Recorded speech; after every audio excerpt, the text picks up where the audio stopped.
Bismillah ar-Rahman ar-Rahim. Welcome to PMDC online lecture room.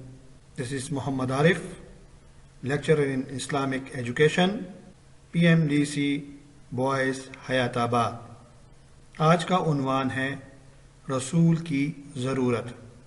آج کے عنوان میں زہر بحث موضوعات یہ ہیں: لفظ رسول کی تحقیق، رسول کی ضرورت، اور آخر میں ہوگا اہم سوالات و اسائنمنٹ. سب سے پہلے لفظ رسول کی تحقیق کرتے ہیں. لفظ رسول کا بنیادی مادہ را سین لام ہے، اور یہ عربی زبان کا لفظ ہے جس کا معنی ہے پیغام پہنچانے والا یا پیغام دے کر بھیجا ہوا. اردو اور فارسی زبان میں رسول کے لیے پیغمبر کا لفظ بھی استعمال ہوتا ہے جس کے معنی ہے پیغام پہنچانے والا. عزیز ساتھیو، اللہ تعالیٰ نے انسانوں کی رہنمائی کے لیے ہمیشہ کسی انسان ہی کو رسول بنا کر بھیجا، کسی جن یا فرشتے کو نہیں، جیسا کہ ارشاد ربانی ہے: وما ارسلنا من قبلک الا رجالا نوحی الیہم.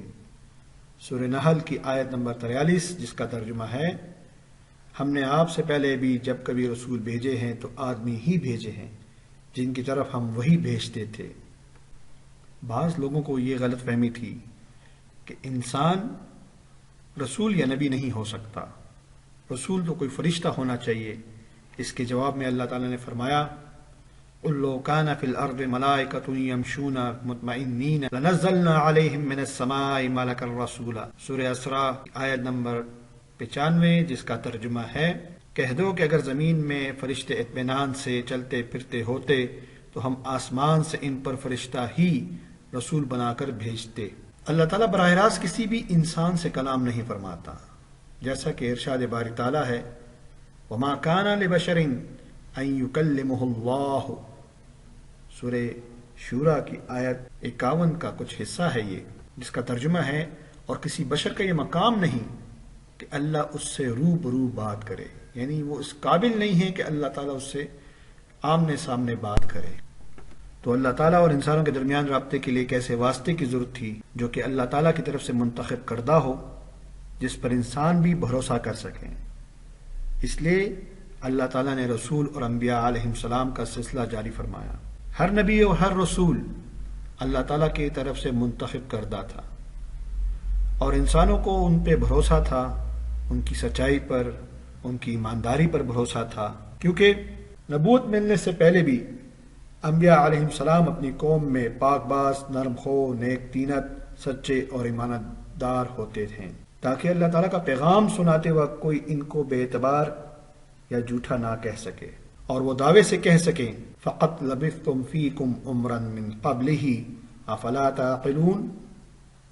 سورہ یونس کی آیت نمبر 16، جس کا ترجمہ ہے: میں اس سے پہلے تمہارے درمیان کافی زندگی گزار چکا ہوں، کیا پھر تم نہیں سمجھتے؟ رسول اپنی زندگی کو لوگوں کے سامنے پیش کرتا ہے کہ میں نے آپ کے درمیان اتنی زندگی گزاری ہے، بچپن سے لے کر ابھی تک، اور اس زندگی میں میں نے کوئی جھوٹ آپ سے نہیں بولا، کوئی دھوکہ آپ کو نہیں دیا، کسی پر میں نے ظلم نہیں کیا. یہ زندگی میری بطور ثبوت ہے کہ میں آج بھی آپ کے ساتھ دھوکہ نہیں کر رہا، میں آج بھی آپ کو جھوٹ نہیں بول رہا.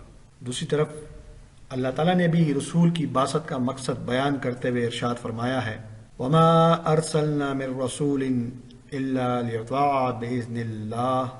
سورہ نساء کی آیت نمبر 64، جس کا ترجمہ ہے: اور ہم نے کبھی کوئی رسول نہیں بھیجا مگر اسی واسطے کہ اللہ کے حکم سے اس کی تابعداری کی جائے. تو رسول کے بھیجنے کا مقصد ہی بیان ہو گیا. پیغام الہی کسی فرشتے یا جن کے ذریعے بھی بھیجا جا سکتا تھا، لیکن اس طرح پیغام بھیجنے کا عظیم مقصد جو کہ عملی نمونہ پیش کرنا ہے پورا نہ ہو سکتا. اس کے لیے لازمی تھا کہ اس پیغام الہی کو ایک ایسے انسان کامل کے ذریعے بھیجا جائے جس کو روزمرہ مشکلات کا اسی طرح سامنا کرنا پڑے جس سے ایک عام انسان کو نبر آزما ہونا پڑتا ہے. پیغمبروں کے آنے کا جو اصل مقصد ہے وہ احکام الہی کو عملی جامہ پہنانا بھی ہے۔ پیغمبر اپنی زندگی کو پیش کرتا ہے احکام الہی کو پورا کر کے۔ آپ رسول اللہ صلی اللہ علیہ وسلم کی سیرت کا مطالعہ کریں تو آپ کو معلوم ہوگا کہ رسول اللہ صلی اللہ علیہ وسلم نے اللہ تعالیٰ کے احکامات کو اپنی زندگی میں کس طریقے سے پورا کیا۔ اس لیے اللہ تعالیٰ نے انسانوں کی ہدایت کے لیے رسول بھیج کر بہت بڑا احسان فرمایا ہے، جیسا کہ ارشاد باری تعالیٰ ہے، لَقَدْ مَنَّ اللَّهُ عَلَى الْمُؤْمِنِينَ إِذْ بَعَثَ فِيهِمْ رَسُولًا مِّنْ أَنفُسِهِمْ يَتْلُو عَلَيْهِمْ آيَاتِهِ وَيُزَكِّيهِمْ وَيُعَلِّمُهُمُ الْكِتَابَ وَالْحِكْمَةَ وَإِنْ كَانُوا مِنْ قَبْلُ لَفِي ضَلَالٍ مُبِينٍ۔ سورہ آل عمران کی آیت نمبر 164، جس کا ترجمہ ہے، اللہ تعالیٰ نے ایمان والوں پہ احسان کیا ہے جو انہی میں سے رسول بھیجا، وہ ان پر اس کی آیتیں پڑھتا ہے اور انہیں پاک کرتا ہے اور انہیں کتاب و دانش سکھاتا ہے، اگرچہ وہ اس سے پہلے صریح گمراہی میں تھے۔ تیسری بڑی وجہ یہ ہے کہ انسان جسم اور روح کا مرکب ہے۔ جسم کی غذا کھانا پینا ہے، یہ بات ہر انسان جانتا ہے۔ اللہ تعالیٰ نے روح کے لیے بھی غذا مقرر فرمائی ہے، اور وہ صحیح دین کی پیروی کرنا ہے۔ انسان صرف اپنے علم و عقل کی بنا پر صحیح دین کی پہچان نہیں کر سکتا، ورنہ دنیا میں آج اتنے زیادہ مذاہب اور دیان نہ ہوتے۔ اہم سوالات اور اسائنمنٹ: عزیز طلباء، بورڈ کے امتحان میں رسول کی ضرورت پر مختصر نوٹ لکھیں یا رسول کی ضرورت کیوں ہے۔ یہ 2 شارٹ کوسچن آتے ہیں، ان کو آپ یاد کر لیں۔ آج کے MCQs نمبر 1، حضور صلی اللہ علیہ وسلم کو خود اپنی زندگی میں قرآنی اصولوں پر مبنی ایک ڈیش کرنا تھا۔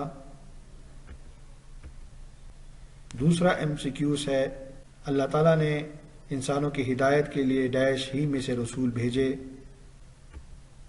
تیسرا MCQs ہے، پیغام الہی ڈیش کے ذریعے سے بھی بھیجا جا سکتا تھا۔